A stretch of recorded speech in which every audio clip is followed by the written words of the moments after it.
Welcome to California in Focus. I'm Keegan Granodal. California is losing another one of their oil refineries. What does that mean for California, Arizona, Nevada? Joining us with more on this is the Center Square's California reporter, Kenneth Schrupp. Kenneth, can you break this down for us?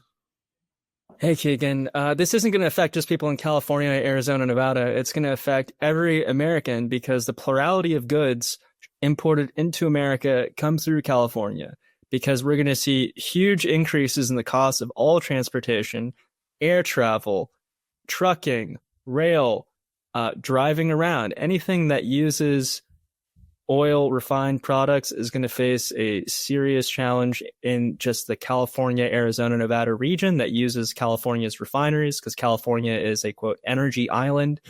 And then everyone in the U.S. is going to pay for the higher cost of goods running through the Golden State.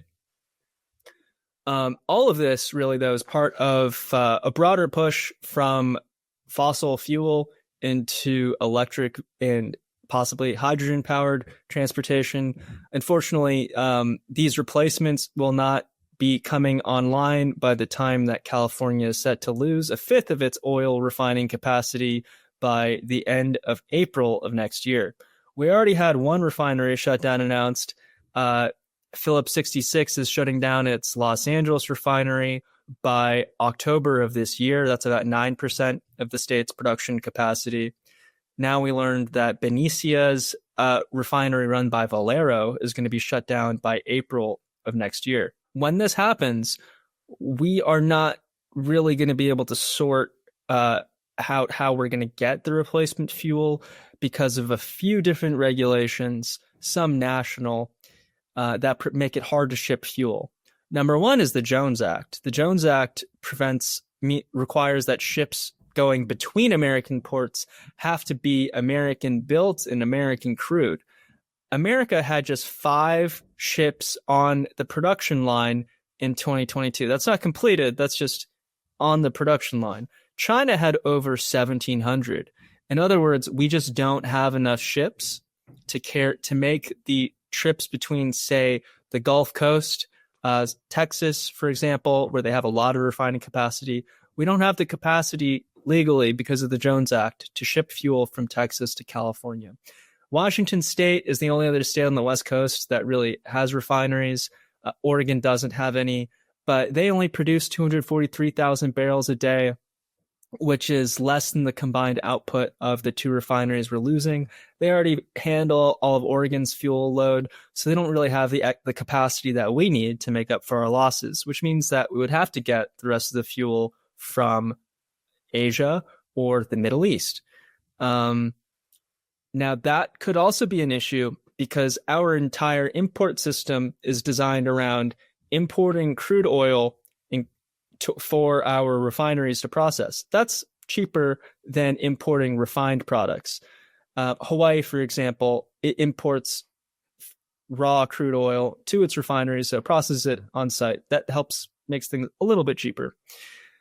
We would have to kind of overnight figure out how we're going to build a lot of terminals at our already overloaded ports that don't function very well, and figure out how to get them to handle several ships a day, pretty much, of gasoline, kerosene, jet fuel, diesel, somehow being offloaded and distributed throughout California and to the parts of Arizona and Nevada that rely on California for their fuel.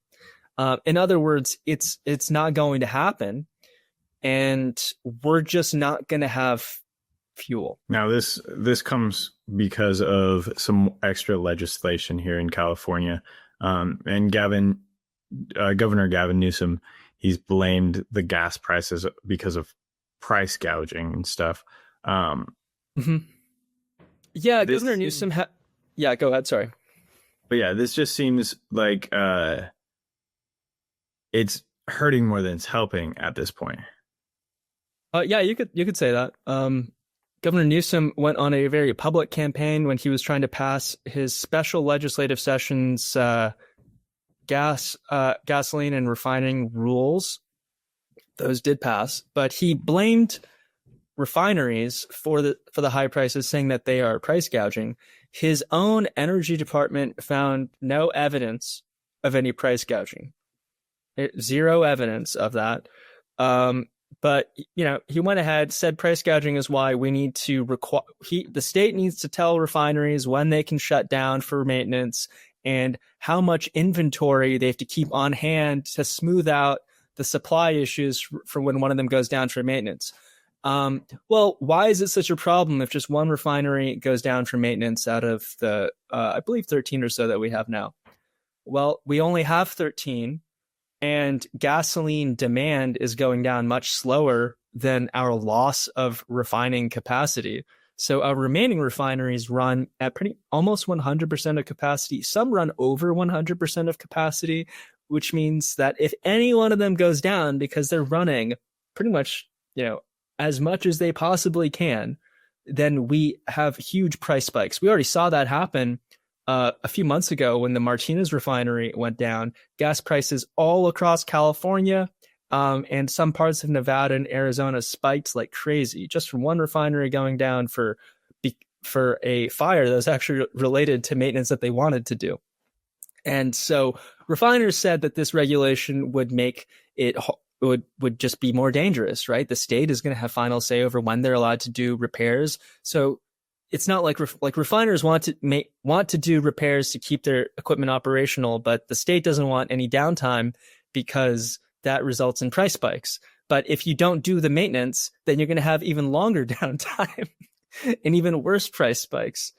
The other thing the regulation did, they want refineries to build massive storage containers to increase their supply for when inevitably one of these plants has some major issues and has to go down for repairs. Those are going to cost hundreds of millions, billions of dollars in total. It's going to take years to get them approved with the California environmental permitting process.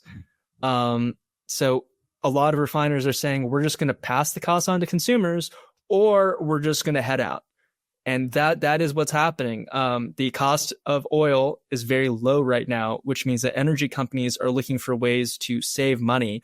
Valero, the company that is shutting down its refinery, said that the California refineries were responsible for the low margins of the refining business. So what are they doing? They're getting rid of it. It's a liability for them. It's a huge capital expense, and they want to move on. Yeah, and I know Arizona governor and Nevada governor, a Democrat and a Republican both reached out to Governor Newsom. They wrote a letter to him when he originally, signed this. Yeah. When this was going through the legislature, they wrote a letter together. Very rare of them to be on the same side of an issue, but they seem to understand basic economics, and they said that, quote, increased regulatory burdens on refiners and forced supply shortages will result in higher costs for consumers in all of our states. With both of our states reliant on California pipelines for significant amounts of our fuel, these looming cost increases and supply shortages are of tremendous concern to Arizona and Nevada. But, while this was all happening, Newsom's own energy czar said that this isn't going to happen because refiners make enough profit, and so they're just going to eat the costs. They said, Newsom's director of petroleum oversight said, California is part of the most profitable area in the country. There's no reason that these companies cannot operate fairly with a bit more inventory and still make profit and stay in business. Well, two refineries are shutting down now, and we don't know where a gasoline is going to come from. Well, it will be interesting to see, looking at the gas prices, see where this goes. I know I'll be looking at it from Nevada. We'll all be keeping an eye on it. But thank you, Kenneth. And readers can keep up with this story and more at thecentersquare.com. Thank you guys for joining us. Thank you.